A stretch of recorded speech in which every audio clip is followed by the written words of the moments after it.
Shalom, shalom, chers apôtres, et bienvenue à cette nouvelle école des apôtres que nous savons déjà sous la tentation Mysteries, qui n'est pas une église, mais simplement un lieu de partage de la connaissance que le Seigneur nous a donnée. Nous savons aussi que nous sommes par essence, tous, en tant que chrétiens, et donc par Jésus-Christ, des apôtres. Pourquoi? Parce que chacun représente en tant qu'une église.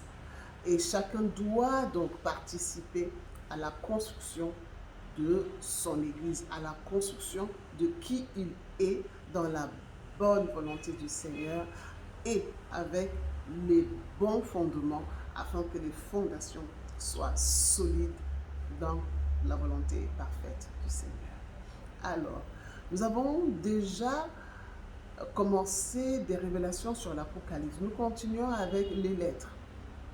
À la dernière école des apôtres, nous avons parlé de la lettre à Pergame.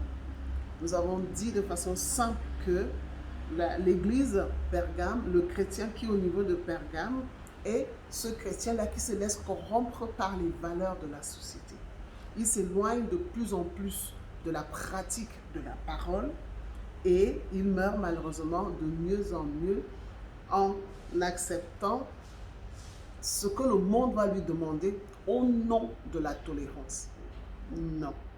Quand nous savons ce que le Seigneur n'aime pas, la société n'a pas le pouvoir de nous le faire rejeter pour accepter ce qu'elle a décidé de choisir. Donc ce chrétien-là, le chrétien de Pergame se laisse corrompre par la société et au nom de la tolérance accepte des abominations, accepte des inepties qui viennent même parfois de l'Église et non pas toujours de la société des gouvernements. Nous continuons aujourd'hui avec la lettre à Thyatire. Mais comme nous savons déjà, avant d'y aller, nous nous mettons dans la présence de notre hôte. Éternel, mon Dieu, mon roi, c'est toi seul qui sais les difficultés par lesquelles nous passons. Mais nous savons qu'elle concourt à nous ramener à toi. Elle concourt à nous restituer le pouvoir que nous avions dans le jardin d'Éden. Nous te supplions, Dieu 3 fois saint, de nous donner alors la force nécessaire pour passer ces épreuves avec succès. Nous te supplions, Seigneur, de nous garder au creux de ta main, de nous tenir par ta main, afin que quelles que soient les circonstances, nous ne la lâchions pas. Par ta puissante main, que tu puisses nous garder, que tu puisses nous tenir. Et c'est pourquoi, éternel mon Dieu, mon roi, nous déposons à tes pieds tout ce que nous sommes. Nos peurs, nos doutes, nos attentes, nos passions, notre connaissance, notre ignorance, afin que toi seul par le Saint-Esprit nous aiguise, afin que toi seul par le Saint-Esprit nous nourrisse. Nous t'avons prié, Seigneur, nous te remercions de nous avoir écoutés et exaucés. Amen. Alors, chers apôtres, on continue avec la lettre à Thyatire qui est dans Apocalypse 2, du verset 18 au verset 29.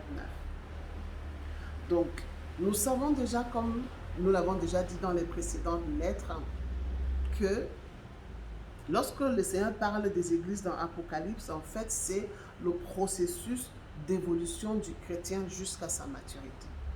Le processus d'évolution du chrétien jusqu'à sa maturité. Et lorsqu'on parle du chrétien mature, on parle de ce chrétien qui a réussi à rétablir les 3 bénédictions. Vous pouvez aller dans l'école des apôtres sur l'Apocalypse, qu'est-ce, pour avoir plus d'informations et pour avoir plus de connaissances. Donc, nous savons aussi que dans ces lettres, Jésus-Christ vient faire une évaluation. Et cette évaluation que Jésus-Christ fait est notre portion aujourd'hui. Nous n'avons plus besoin que Jésus l'annonce à quelqu'un. Il l'a déjà annoncé et il nous a donné le pouvoir, la grâce de continuer à faire pareil par le Saint-Esprit. Ça veut dire quoi? Ça veut dire simplement que le chrétien doit être juge et partie. On nous dit que ce n'est pas possible dans le monde, mais en Jésus-Christ, c'est possible. Nous devons être capables de nous juger. Nous devons être capables de savoir que tel acte qui a été posé, telle parole qui a été dite n'avait pas sa place. Et par conséquent, se remettre en question, se repentir et par le Saint-Esprit, ne plus recommencer. Nous devons pouvoir le faire. Et nous savons aussi que de façon générale, les lettres sont structurées pareil. C'est-à-dire quoi? La première partie, c'est que Jésus qui se présente avec une identité qui est en fait le potentiel qui est en ce chrétien-là. C'est-à-dire que Jésus-Christ nous appelle à être comme lui. Donc, nous le voyons très bien dans Jean 14, 12, où il dit « Celui qui croit en moi fera les mêmes œuvres et en fera même de plus grandes. » Donc, Jésus-Christ qui vient effectivement nous donner une identité, nous amène à comprendre que nous devons véritablement suivre son chemin afin que la vérité nous soit révélée et d'avoir la vie en abondance. Nous avons cette identité et après, nous avons ce qui est positif, ce qui est négatif, l'appel à la repentance et la promesse. Voilà un peu de façon brossée comment est-ce que toutes ces lettres, les lettres aux 7 églises se présentent. Donc, nous parlons de l'église de Thyatire. Comment donc Jésus-Christ se présente à l'église de Thyatire? Qu'est-ce qu'il dit? Nous commençons la lecture. Voici ce que dit le Fils de Dieu, celui qui a les yeux comme une flamme de feu et dont les pieds sont semblables à de l'airain ardent. Voilà l'identité du Christ. Qu'est-ce que ça signifie?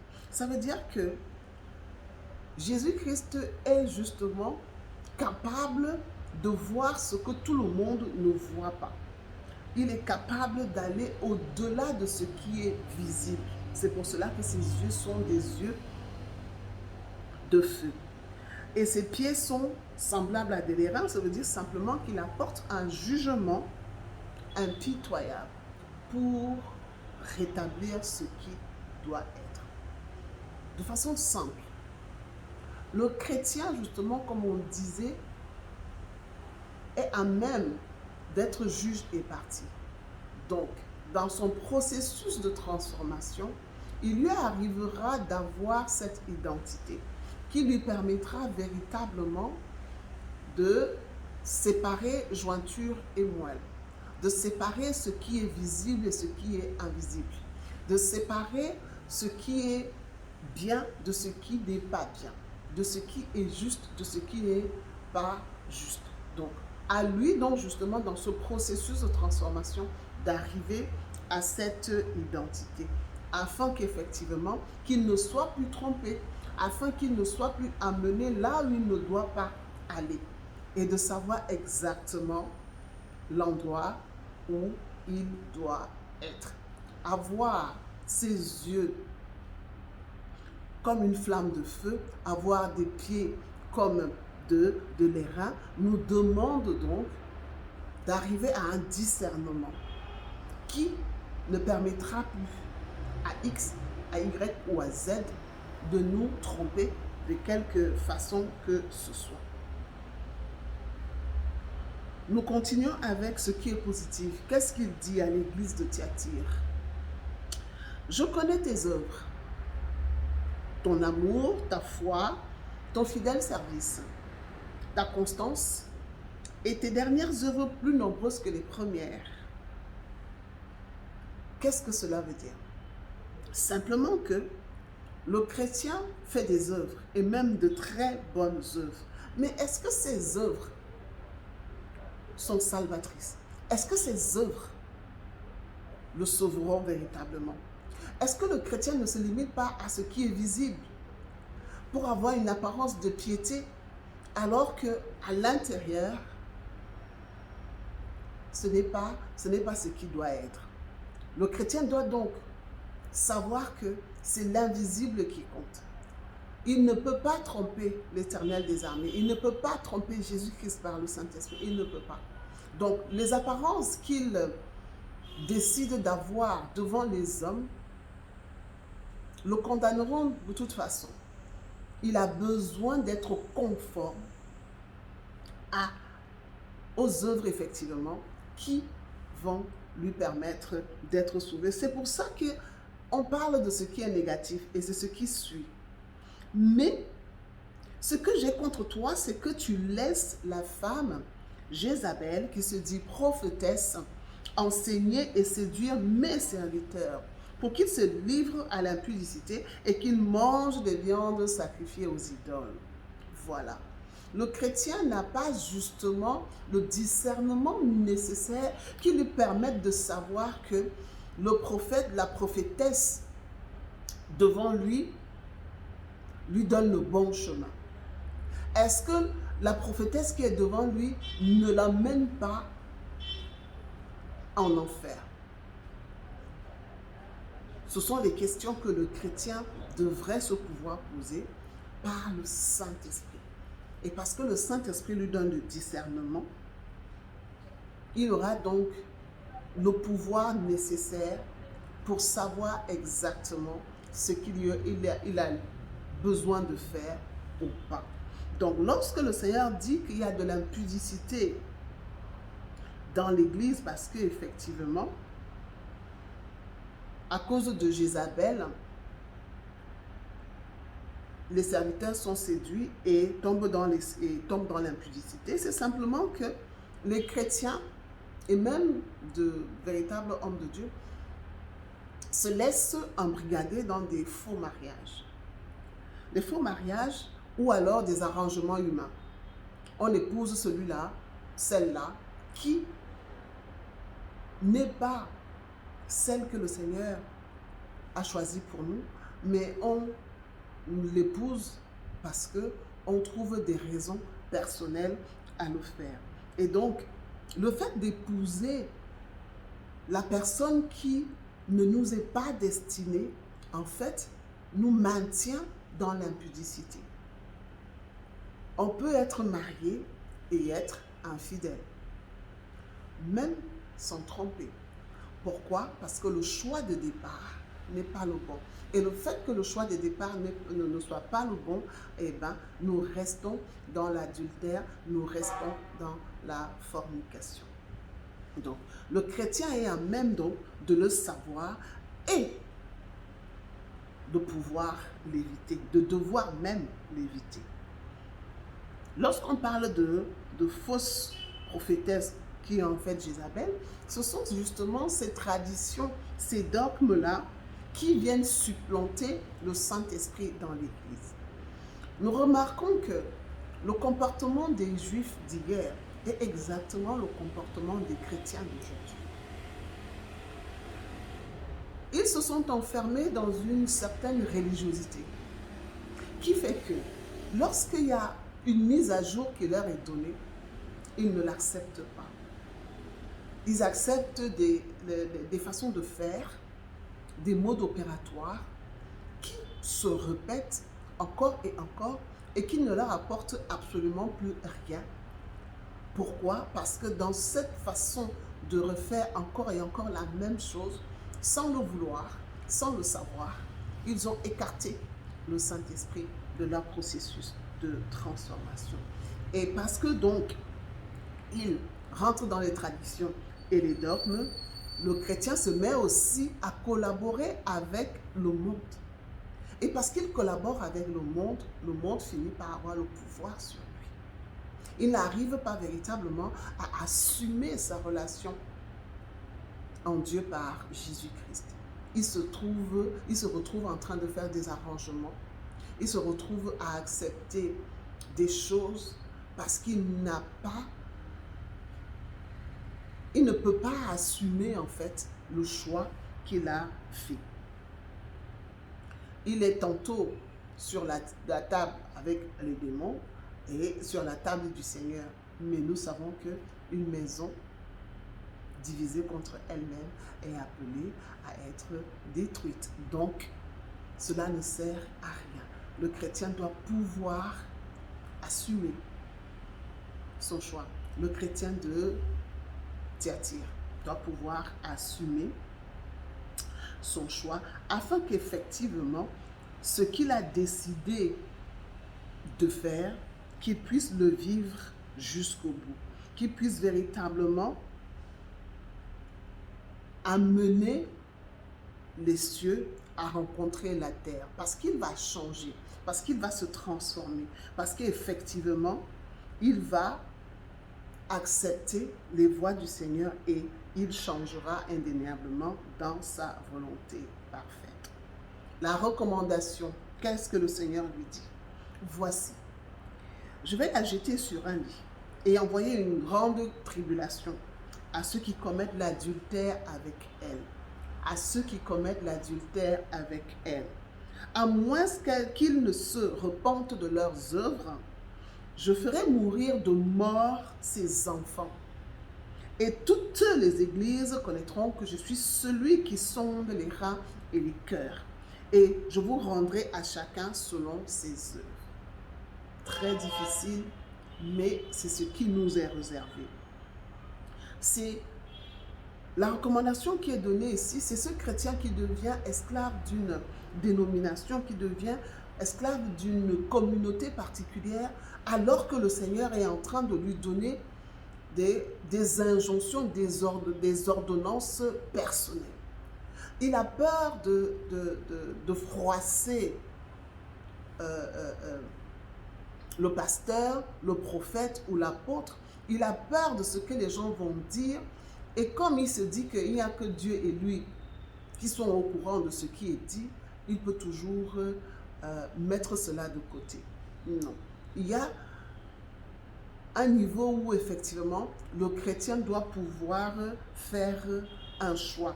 Et par conséquent, savoir que le moment est venu de passer à un autre niveau qui n'est pas nécessairement dans l'église où nous sommes. Parce que comme nous le disons toujours, les églises, les hommes de Dieu ne sont que des niveaux de connaissance et donc de relation et donc de sanctification par rapport au Dieu créateur en Jésus-Christ. Donc, on peut avoir besoin d'un homme de Dieu aujourd'hui et quelque temps après, dans notre évolution, le Seigneur nous envoie ailleurs. Nous ne devons donc pas être limités au fait que le Seigneur nous le demande, parce que nous devons être assujettis, nous devons être soumis à ce que le Seigneur va nous demander, à sa volonté et rien qu'à sa volonté. Qu'importe les hommes que nous allons, à qui nous allons faire un peu mal ou alors nous allons frustrer de quelque façon que ce soit, mais il vaut mieux frustrer les hommes que de frustrer le Dieu créateur, notre Père. Donc, à nous de savoir, donc, lorsque le Seigneur nous dit certaines choses qui nous paraissent difficiles, partir d'une grande assemblée, peut-être pour une petite assemblée, parce qu'effectivement, ce n'est pas l'assemblée qui est importante, mais c'est ce que vous devez apprendre qui est important. Donc, l'intégrer, le comprendre, ce n'est pas toujours évident. Il doit donc, le chrétien, bien sûr, ne plus se rester dans des excuses qui va se trouver à lui-même et accepter la voie que le Seigneur lui donne. Pourquoi? Parce qu'on voit ici que le Seigneur dit « Je ferai mourir ses enfants ». Ça veut dire que lorsque le Seigneur nous demande effectivement certaines choses par des ordonnances particulières, si nous ne le faisons pas, nos enfants vont subir les conséquences. Parce que être dans une église, être dans une communauté dans laquelle on est censé ne pas être, c'est commettre de l'adultère. Pourquoi? Parce que la connaissance qui nous est donnée ne correspond plus à celle que le Seigneur veut nous voir apprendre. C'est une infidélité au Seigneur parce qu'on refuse de faire ce qu'il nous demande. Et les premières personnes qui en pâtissent, ce sont nos enfants. Ce sont nos enfants. Et donc, le chrétien de Thyatire doit voir la responsabilité qui lui incombe, pas seulement à son niveau, mais aussi à sa descendance. Donc, il est très important pour le chrétien de savoir, d'arriver au discernement, afin de savoir exactement ce que le Seigneur attend de lui au moment M, et de ne pas rater la visitation. Et donc, le coach pour toujours avancer. Parce que nous devons le savoir, la marche avec Dieu par Jésus-Christ nous demande de nous transformer encore et encore. Lorsque nous parlons de transformation, c'est d'apprendre. Lorsque nous parlons de transformation, c'est véritablement désapprendre, c'est réapprendre pour qu'effectivement nous puissions arriver à la connaissance juste dans la volonté parfaite du Seigneur pour nous. Il continue. À vous tous, à tous les autres de Thyatire qui ne reçoivent pas cette doctrine et qui n'ont pas connu les profondeurs de Satan, comme je les appelle, je vous dis, je ne mets pas sur vous d'autres fardeaux, seulement ce que vous avez. Retenez-le jusqu'à ce que je vienne. Ici, le Seigneur met en garde ceux qui n'ont pas connu les profondeurs de cette doctrine-là. Et il leur demande de se séparer. Il n'y a pas une autre solution, il n'y a pas une autre alternative. Et lorsque le Seigneur parle de séparation, ce n'est pas de juger l'homme de Dieu ou de juger la communauté. Non, c'est simplement de vous séparer. Il est bon pour vous que vous soyez séparés de cette communauté, de cette église-là, dans la volonté parfaite du Seigneur, si vous êtes encore sur le bon chemin. Parce que vous allez oublier la théorie de l'arbre et du fruit. Si vous continuez à être rattaché à cette église, à cette communauté qui est liée dans l'impudicité par Jézabel, vous allez être dans le même lot. Et donc, si vous avez encore cette relation qui vous permet de le savoir et que le Seigneur vous demande de partir, ça peut simplement être aussi que le temps est arrivé pour vous d'aller apprendre ailleurs. Alors partez, partez. Ne jugez personne, partez. Si vous pouvez expliquer votre départ, dans la volonté du Seigneur, bien sûr, expliquez-le. Sinon, si le Seigneur ne vous permet pas de l'expliquer, partez. Parce que c'est la relation avec lui. Il vaut mieux contenter le Créateur. Il vaut mieux contenter notre Dieu que de contenter les hommes. Donc, séparez-vous. Séparez-vous. Ne vous laissez pas embrigader par des petits raisonnements ou alors des justificatifs que vous allez vous donner. Non. Partez, séparez-vous. La promesse, elle est la suivante. À celui qui vaincra et qui gardera jusqu'à la fin mes œuvres, je donnerai autorité sur les nations. Je les pèterai avec une verge de fer, comme on brise les vases d'argile. Ainsi que moi-même, j'en ai reçu le pouvoir de mon Père. Et je lui donnerai l'étoile du matin. Vous voyez ce qui est donné à celui qui vaincra? Jésus-Christ dit qu'il va partager le pouvoir qu'il a reçu de son Père. Il va le partager avec ce chrétien-là qui va vaincre toutes ces faux mariages, cette impudicité qui règne dans l'Église. Oui, si vous arrivez à vaincre, Jésus-Christ partage le pouvoir qu'il a reçu de son Père. Et l'étoile du matin qu'il nous donne, waouh, c'est la plus belle des récompenses. Parce que avoir l'étoile du matin, être l'étoile du matin, c'est exactement avoir le cœur de Christ. C'est être à lui, c'est être arrivé au niveau où effectivement notre cœur devient comme celui du Christ. Il est comparé à celui du Christ parce qu'effectivement, on aura accepté les voies du Seigneur. On aura accepté la volonté du Seigneur jusqu'à la mort véritable, celle dont nous n'avons plus peur parce qu'on dira ceci, on pensera cela. On assume véritablement le choix qu'on a fait et on avance. Et le Seigneur dit qu'il va partager ce pouvoir avec nous. Il va nous donner l'autorité sur les nations et il va nous donner l'étoile du matin. Nous allons pouvoir donc, par l'étoile du matin, exercer le pouvoir créateur qui est le nôtre, c'est-à-dire de pouvoir régenter la création en rétablissant ce qui doit l'être dans la volonté du Seigneur. Thyatire, donc, c'est le chrétien qui commence son processus en tournant le dos au péché. Et donc, qui commence par la loi. Et la loi doit finir à devenir la loi de son cœur. Ce n'est plus une liste de choses à faire ou à ne pas faire, mais cette loi est dans son cœur parce qu'effectivement, dans la relation qu'il a avec le Saint-Esprit procède aux mises à jour et il accepte les mises à jour du Seigneur qui lui permettent véritablement de rentrer dans la volonté qui est la sienne et la vérité qu'il doit aussi connaître pour avancer.